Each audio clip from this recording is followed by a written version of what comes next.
बहुत समय पहले की बात है। रतनपुर नाम के गांव में करमचंद नाम का एक आदमी रहता था। वो बिल्कुल कामचोर था और उसे केवल आराम करना पसंद था। वो दिन भर या तो सोता रहता या फिर इधर उधर आवारागर्दी करता था।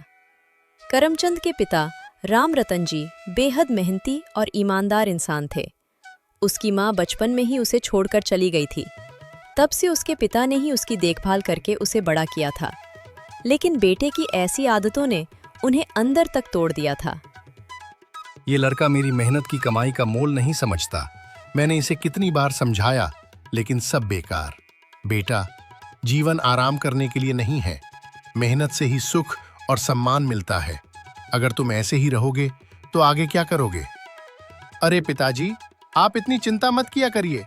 मैं तो अपनी जिंदगी मस्त जी रहा हूँ। उन्होंने उसे कई बार समझाया, लेकिन उस पर इसका कोई असर नहीं हुआ।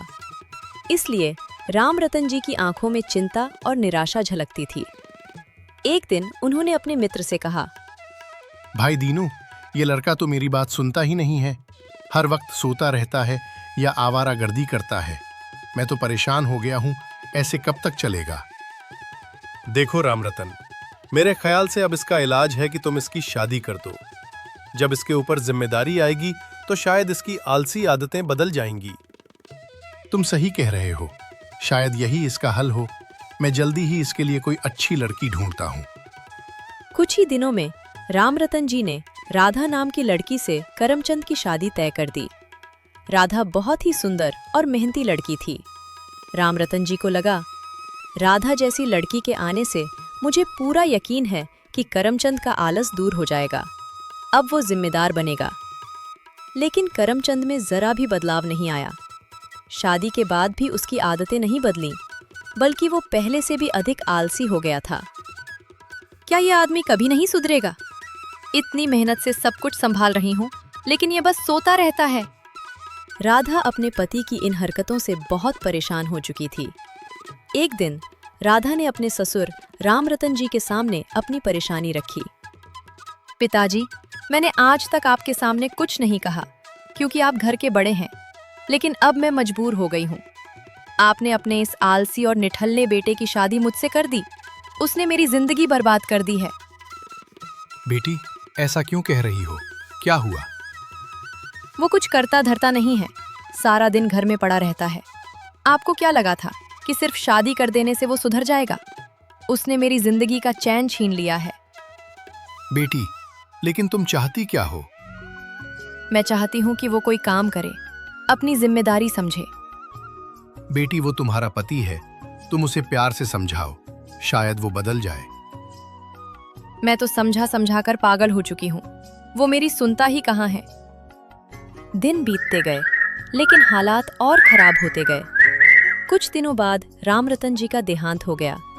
उनके जाने के बाद करमचंद को और भी छूट मिल गई, क्योंकि अब उसे रोकने टोकने वाला कोई नहीं था।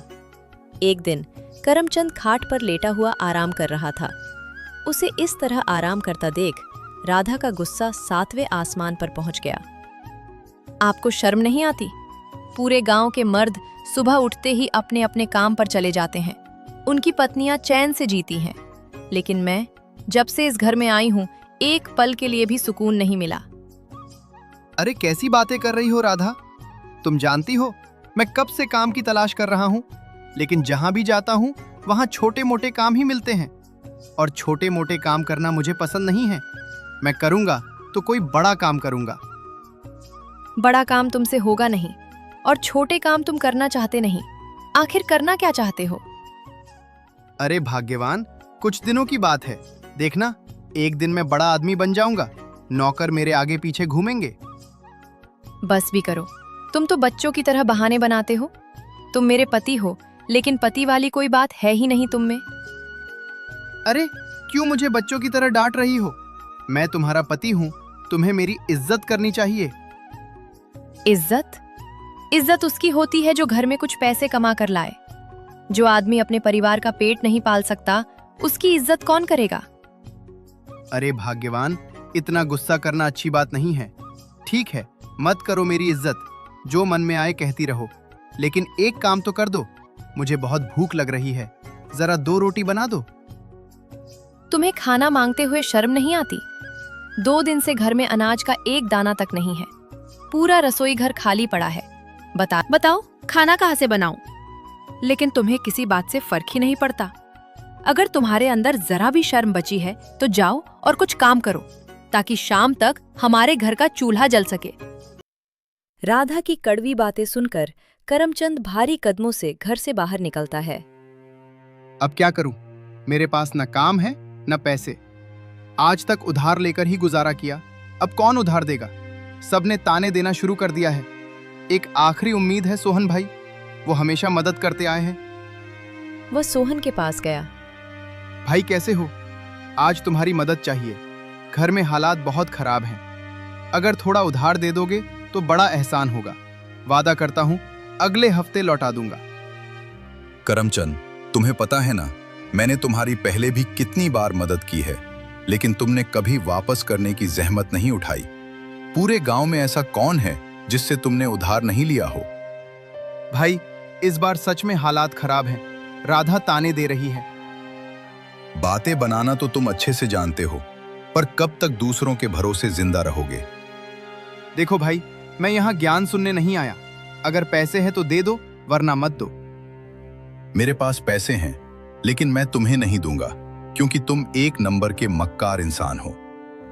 करमचंद निराश होकर अपने घर की ओर बढ़ा, लेकिन रास्ते में एक पुराने बरगद के पेड़ के नीचे बैठ गया।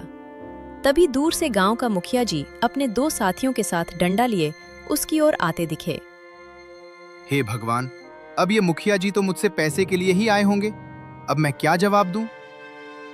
बहुत हो गया करमचंद, तूने मुझे कब से बेवकूफ बना रखा है। आज मैं तुझसे अपने पैसे वापस लेकर ही जाऊंगा। मुखिया जी, मेरी हालत बहुत खराब है। घर में खाने को कुछ नहीं है। बस 15 दिन का समय दीजिए। मैं कोशिश करूंगा आपके सारे पैसे लौटाने की। तेरे बहानों की कोई कीमत नहीं है। तुझसे बड़ा कामचोर और धोखेबाज मैंने नहीं देखा। अरे तुझे तो धरती का बोझ कहना चाहिए। आज मैं बिना पैसे लिए नहीं जाने वाला। ए रघु, देखते क्या हो, मारो इसे। मुखिया के साथी उसे मारने ही वाले थे कि अचानक राधा वहां पहुंच जाती है। मुखिया जी, इन्हें छोड़ दीजिए। मैं वादा करती हूँ कि ये आपका पैसा लौटा देंगे। राधा, सिर्फ तुम्हारी बात मानकर छोड़ रहा हूं, लेकिन अगर 1 महीने में पैसे नहीं मिले तो इसका वो हाल करूंगा जो ये जिंदगी भर याद रखेगा। कब तक मैं तुम्हें बचाती रहूंगी? अगर पैसे नहीं दिए तो वो तुम्हारी हड्डी पसली तोड़ देंगे। करमचंद सोचने लगा। कह तो ये सही रही है। अगर मैंने पैसे नहीं दिए तो ये मुझे बहुत मारेगा, लेकिन पैसे कहाँ से लाऊं? हाँ, एक काम कर सकता हूँ। हमारे पास 2 बैल हैं। मैं एक बैल मुखिया जी को दे देता हूँ। अगली सुबह वो मुखिया के घर पहुंचा। मुखिया जी, मेरे पास 2 बैल हैं। मैं आपको एक बैल दे देता हूँ। जब मेरे पास पैसे होंगे तो मैं अपना बैल वापस ले जाऊंगा। मुखिया ने अपना आदमी भेजकर बैल मंगवा लिया। जब करमचंद ने ये बात राधा को बताई तो वो और भड़क गई। बेवकूफ, एक बैल के बिना तुम खेत कैसे जोतोगे? अब एक बैल हमारे किस काम का है? हे प्रभु, मेरी तो किस्मत ही फूटी थी जो तुम्हारे जैसा मूर्ख पति मिला। करमचंद शर्मिंदा होकर घर से बाहर निकल गया और जंगल में एक पेड़ के नीचे बैठकर अपनी बेवकूफी पर पछताने लगा। अचानक उसे किसी की आवाज सुनाई दी। दूर पेड़ की दूसरी तरफ एक साधु बाबा प्यास से बेहाल होकर जमीन पर गिरे हुए थे। करमचंद ने दौड़कर उनके चेहरे पर पानी छिड़का और उन्हें पानी पिलाया। साधु बाबा को होश आया। धन्यवाद बेटा, तूने मेरी प्यास बुझाई। अब सुन, मैं जानता हूं तुझे कौन सी परेशानी सताती है। मुखिया तेरा एक बैल ले गया है। बाबा, आप मेरी परेशानी कैसे जानते हैं? बेटा, मैं सब जानता हूं। घबराओ मत, हर समस्या का समाधान होता है। मैं तुझे एक वरदान देता हूं। आज से तेरे अंदर 100 बैलों की ताकत होगी। तू जो भी काम करेगा उसमें थकान नहीं महसूस होगी। अब बस तू पूरी लगन से काम कर। अगली सुबह जब राधा उठी तो करमचंद बिस्तर पर नहीं था। वो खेत पर गई और देखा कि करमचंद बिना बैलों के ही अकेले पूरा खेत जोत रहा था। ये देखकर वो हैरान रह गई। धीरे धीरे पूरे गांव में ये बात फैल गई। लोग अब उसे अपने खेतों में काम करने के लिए बुलाने लगे। एक दिन राधा ने पूछा, आप इतना काम करते हैं, आपको थकान नहीं होती क्या? करमचंद ने साधु बाबा के वरदान के बारे में बताया। राधा खुश तो करमचंद ने साधु बाबा के वरदान के बारे में बताया। राधा खुश तो थी, लेकिन उसे डर लगने लगा कि कहीं इतनी मेहनत उसकी सेहत के लिए हानिकारक न हो। वो उसी बरगद के पेड़ के पास गई जहां साधु बाबा मिलते थे। महात्मा जी वहां आए। क्या बात है बेटी, तुम परेशान क्यों हो? बाबा जी, करमचंद अब बिना थके दिन रात काम करता है। मुझे डर है कि वो खुद को बहुत थका रहा है। मैं चाहती हूँ कि आप वचन वापस ले लें। उसे अपनी मेहनत से आगे बढ़ने देना चाहिए, वही उसकी असली ताकत है।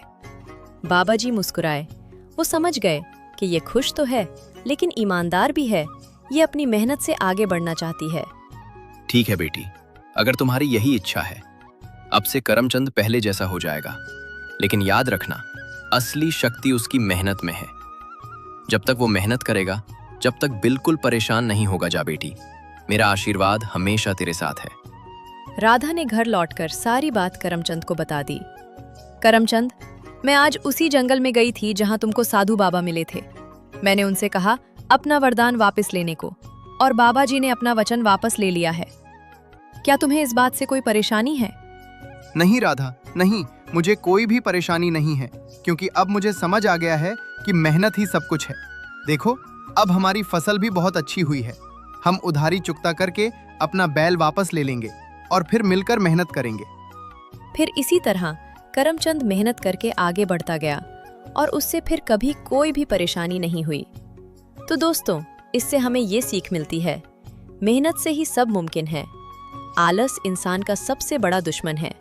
जिंदगी कभी भी आलस नहीं करना चाहिए, हमेशा मेहनत करते रहना चाहिए। तो दोस्तों, अगर आपको ये कहानी पसंद आई हो तो हमारे किड स्टोरी चैनल को सब्सक्राइब करके हमें सपोर्ट करें, ताकि हमें ऐसी और कहानियां बनाने में दिलचस्पी आए। धन्यवाद मित्रों।